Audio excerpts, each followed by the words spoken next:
거죠. 근데 지금까지는 그렇지 않았거든요. 그러니까 수사를 시작할 때조차도 검사의 승인을 받아야 됐기 때문에 못하는 거죠. 경찰은 때려 죽여도 못하는 겁니다. 그러니까 이런 것들을 나눠야 되고, 아까 말씀하신 것처럼 검찰을 지역 단위로 나눠서 그 수장을 선출하는 부분도 다 이렇게 권력의 분산이고, 수사권과 기소권을 분리하는 것도 역시 그러한 문제고, 그 다음에 법원이 제대로 사법의 잣대로 검찰의 권한 남용을 견제할 수 있어야 된다. 이것도 사법개혁의 중요한 주제로 반드시 포함되어 있었어야 되는 것이죠. 그러니까 이런 것들이 유기적으로 통합돼서 함께 가야지. 그리고 그 수사권 조정이 돼서 그러면 경찰이 부패해버리면 어떻게 하느냐.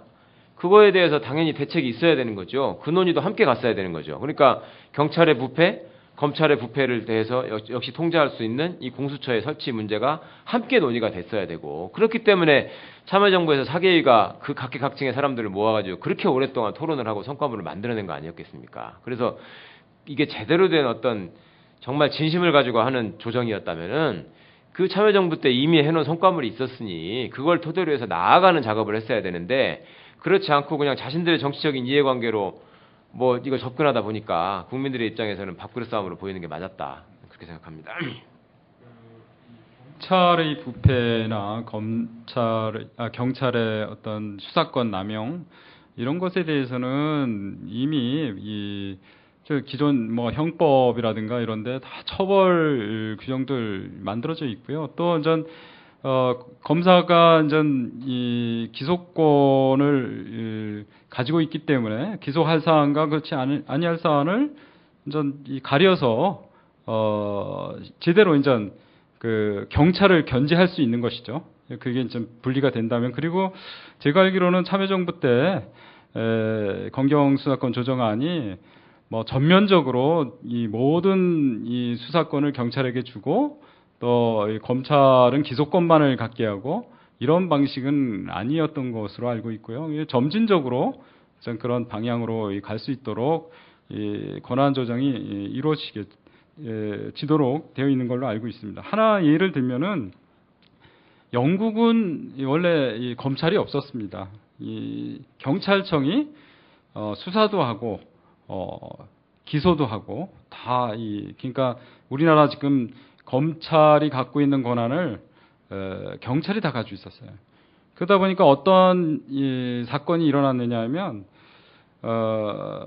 이른바 북아일랜드 독립을 목표로 하는 테러 조직이 있죠. 영국 입장에서는 테러 조직이고 북아일랜드 사람들 입장에서는 독립 조직인데, 여기 영국 경찰이 어떤 폭탄 테러 사건이 일어나고 난 다음에 무고한 시민들을 잡아다가 이른바 이 테러 조직에 속한 폭탄 테러로 몰아갔습니다. 그래서 협박을 해가지고 범인으로 조작을 한 것이죠. 이게 나중에 이게 조작된 게 발각이 돼가지고 그 사람들은 재심을 거쳐서 무죄 판결을 받게 됩니다. 근데 여기서 그친 게 아니라 이게 이렇게 된 근본 원인이 뭐냐? 이건 경찰이 수사권과 기소권을 다 한 손에 쥐고 있기 때문에 한번 어떤 그 편견을 갖고 있거나 어떤 의도를 갖고 있거나 그러면 통제가 안 되는 거예요.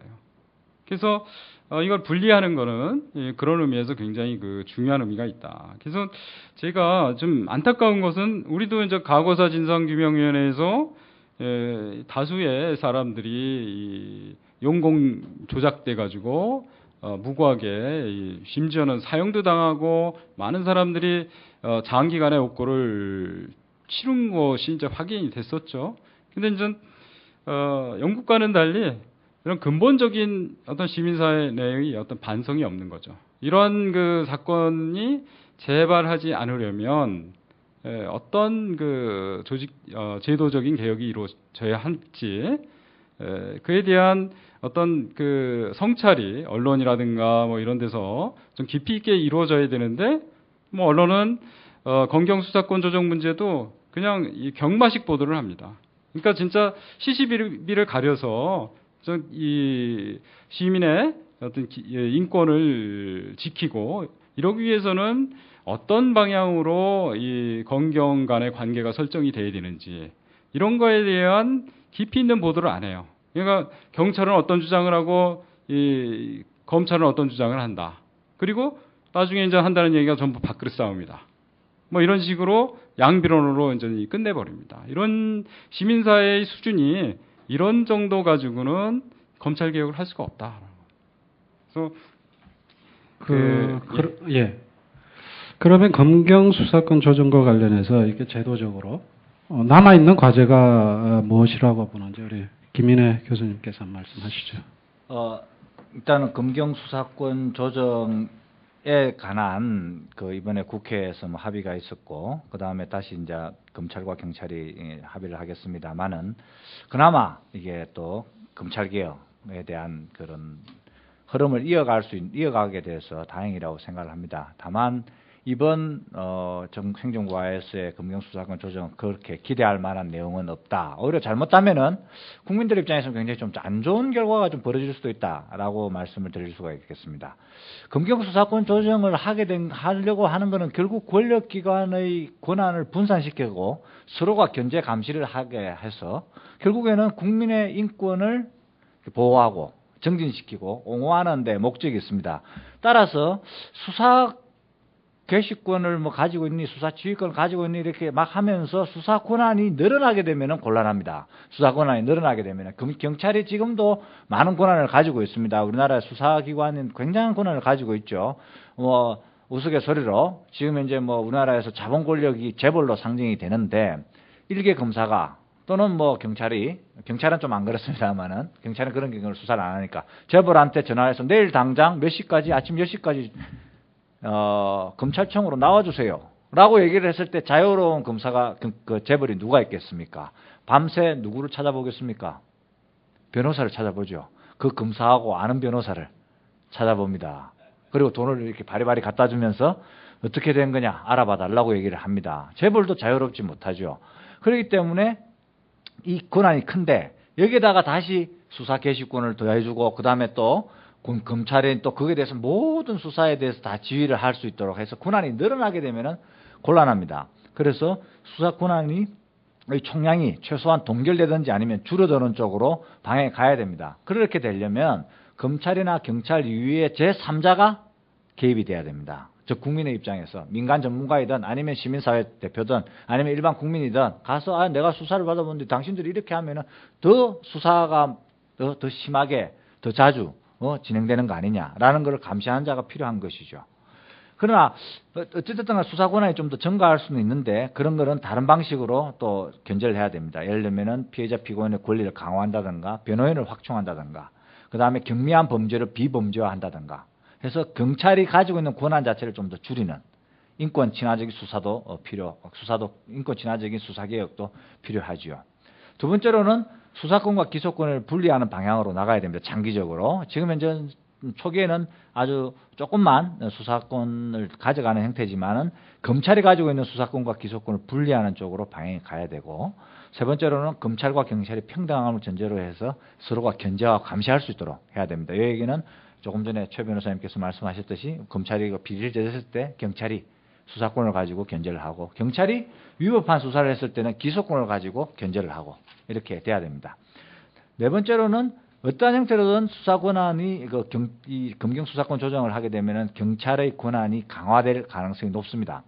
경찰이 더 많은 권한을 가지게 되는 것이죠. 그러나 이 상태 지금 현재에서는 경찰이 가지고 있는 그런 권한도 많을 뿐만 아니라 더 많아지면 굉장히 위험한 요소가 있습니다. 경찰이 지금 현재 불철저하게 개혁도 했고 수사 과정에서도 인권 침해도 많이 일어나고 있고 중앙 집권적이고요. 경찰 행정이 또 국민들한테 미치는 영향이 너무나 다대합니다. 그래서 이런 경우에는 강화되는 검찰 권한에 대한 통제 장치를 필수적으로 마련을 해야 됩니다. 그래서 일단 그 참여정부에서 시도되었던 자치경찰제를 통원해서 이 지방으로 경찰 권한을 좀 분산시키는 국가경찰을 지방경찰로 자치경찰로 바꾸는 제도 또 필요하고 내부 감찰이나 감사위원회 제도를 신속히 도입을 해야 됩니다. 그리고 인권 친화적인 수사 개혁 작업도 계속 해야 됩니다. 참여정부에서 인권 친화적인 수사 개혁을 하기 위해서 뭐 보안 경찰도 없애고 그다음에 남영동 대검분실도 인권 기념관으로 바꾸고 했는데 그런 것들이 다 지금 원상 회복이 복구가 되고 있는데 그것을 다시 인권 친화적인 개혁을 해야 되죠. 그리고 고위직 경찰들의 그런 비리나 권한 남용을 수사하기 위한 고위공직자 비리 수사처도 필요합니다. 그리고 마지막으로 아까 말씀드린 대로 검찰과 경찰이 자기들끼리 막 수사권을 주고받다 보면은 수사 권한이 늘어나기 때문에 반드시 제3자 여러 뭐 관련된 여러 기관들이나 전문가 그리고 국민들이 반드시 참여를 해야 되고 이것에 대한 책임은 검찰 경찰이 지는 것이 아니라 개혁 주체 세력이 당연히 져야 되는 것이죠. 그러려면은 결국 최고위청에서 이것을 책임지고 검경수사권 조정을 이끌어 가야 됩니다. 이러한 그 검경수사권 조정의 원칙에 비추어 볼 때 현재 지금 시작되어 있는 검경수사권 조정은 경찰과 경찰의 그런 검경수사권 조정은 너무나 미비한 상태에서 지금 토대 없이 출발했기 때문에 그렇게 큰 성과를 내기는 어려울 걸로 보여지고 또 결국 다음에 이제 나올 민주정부에게 과제를 넘기는 식으로 될 공산이 크다 이렇게 판단이 됩니다. 예. 이번 토론의 이제 마지막 주제인데요. 사실 시간이 많지가 않습니다. 중수부 해체가 이번 국회 그 검찰개혁특위에서도 논란이 됐었는데 결국 청와대가 반대하면서 이루어지지 못했어요. 중수부 해체라는 게 상당히 정치적 의미가 있는 것 같습니다. 어떤 의미가 있는지 또 검찰개혁과 어떻게 관련이 되는지 우리 최 변호사님 예. 토론을 좀 해주시죠. 시간이 없어서 짧게 말씀드리겠습니다. 중수부가 없어지면 우리나라의 그 거학들이 막 활개칠 거 아니냐 이게 검찰의 논리였죠. 근데 그렇지 않죠. 중수부를 없앤다고 해서 검찰이 하루아침에 다 없어지는 것도 아니고 경찰들이 다 잠자는 것도 아니고 그다음에 중수부 해체는 반드시 공수처 설치와 같이 맞물려서 얘기되는 거였습니다. 그러니까 검찰이 다 하지 말고 잘할 수 있는 사람들이 모여서 서로 감시하고 견제하면서 해라. 이게 원래 본질이었다는 점. 그다음에 이걸 제가 꼭 좀 말씀드리고 싶었는데요. 시간 없으면 어쩔까 걱정했었습니다. 이 검찰의 힘은 수사를 하는 데서 나오는 게 아니라 수사를 하지 않는 데서 나온다는 말이 있습니다. 그러니까 자기가 하고 싶은 수사만 하는 거죠. 이거를 견제할 수 있는 방법이 없습니다. 그러니까 제가 예를 들어서 이 정권의 굉장히 유력자가 엄청난 부패를 저질러가지고 그걸 고소했다고 해보십시오. 그러면 그거를 담당하는 검사가 대충 수사해가지고 기소를 안 하겠죠. 예를 들어서. 그러면은 제가 이제 거기에 대해서 검찰 항고를 할 수 있습니다.